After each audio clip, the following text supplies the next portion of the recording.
Alright guys, something a little bit different this time around. I picked up a pair of Adidas. As you can see, the box is already telling you what it is. It's the Mutombo with the Mutombo graphics and logo,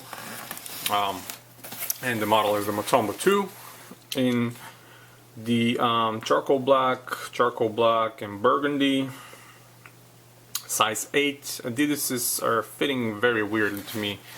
If I get 8.5, they're bigger. If I get 8, they're kind of smaller. So kind of like in between. I guess I can go with 8 and just wear them a little bit more so they can loose and, you know, start wearing them more comfortably. But right off the back, they're not extremely comfortable. Just word of advice.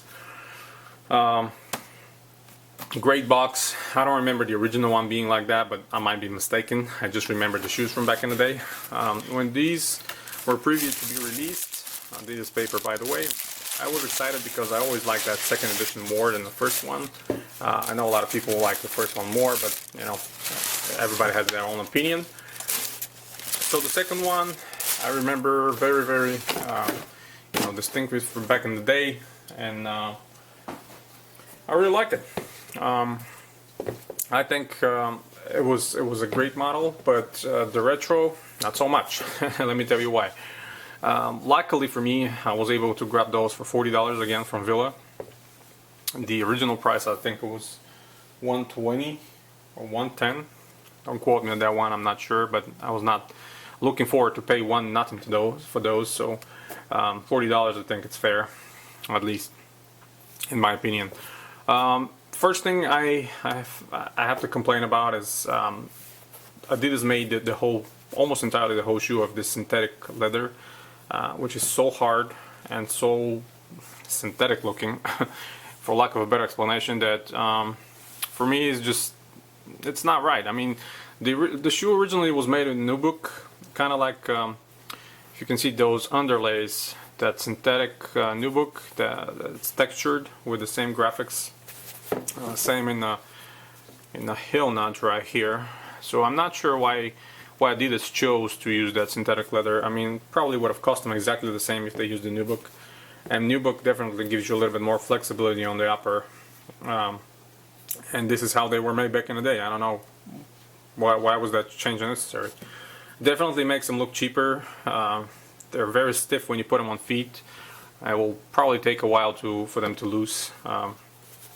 The EVA, it's none of the modern EVAs Adidas is using, so it's kind of hard in my opinion, but that's okay. You know, with time and with wear, it will soften a little bit. It's fine again. You know, I'm not planning to play basketball in them, so it's okay. The tongue, where it says Mutombo on it, right here. It's kind of a lower cut. I remember very vividly back in the day when this tongue was sticking out at least, you know, 2 fingers, maybe an inch above the cut of the shoe. And for whatever reason, Adidas just shortened it out, and it's actually laying a little bit lower than the cut of the shoe. Which again, that's probably fine if you just casually wear them. But this tongue is so stiff. I mean, I can barely bend it. Adidas normal branding in the insole, which cannot be pulled because it's glued on. Padding is not enough in my opinion. Very Jordan brand like, if you know what I mean. Signature hole in the media side, it's kind of nice. I always like that. The shoe itself, I mean, you know, it's alright for $40. As you can see, M right here for Mutombo, again with the African graphics, and the little arch cut right here, which was always nice back in the day. We love that. Again, you know, my biggest gripe about this shoe is probably this very thick and hard synthetic leather. But it is what it is. Again, like I said, $40, no big deal. I always like how subdued the tree stripes on these are, not very pronounced, so it's kind of a nice thing. And of course the logo, the Mutombo with the African shield on the back, and 55, always nice. Always the inner liner, that burgundy inner liner, kind of a darker shade in my opinion compared to the original one. Those are produced on, yeah, March of 14, so almost a year old. Again, now when they show up initially, I was excited. I wanted to get a pair, but again, I was not paying $100 for these for sure. Adidas right here on the side. You know, living in Atlanta sometimes has his perks. I actually met Mutombo. I met Dominic Wilkins, and I met Spud Webb many times. I used to work for the organization that owns Atlanta Hawks and Thrashers, a team that doesn't exist anymore, but for 4 or 5 years I was at the Phillips Arena, and I met a lot of those guys. I actually have pictures with them, but we'll try to post them sometimes in the future, either on the channel or Instagram. Yeah, regardless, I mean, it is what it is. The shoe is okay, $40. Just keep in mind that if you're narrow, if you're a wide foot, definitely stick to your true size, like 8.5.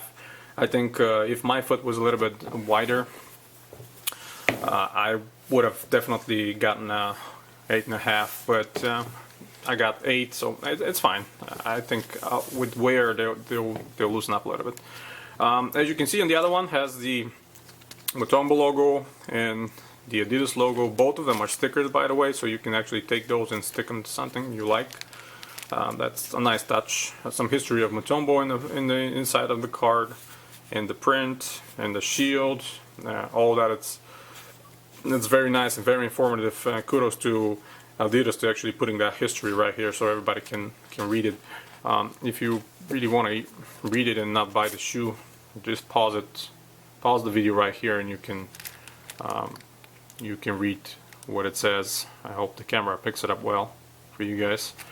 Other than that, comes with additional burgundy laces. Another great touch. I like most of my Adidases are coming with extra laces, which is always great, and this materials tag that Adidas tends to put on their shoes. And yeah, I mean, other than that, it's a pretty good shoe. I mean, $40, no big deal. But yeah, that's it, guys. Enough for me rambling. If you like the video, hit the thumbs up. Subscribe to the channel if you're new. Stay tuned to collectivekicks.com for more sneaker news, reviews, and history articles. And until next time, guys, you have a wonderful day.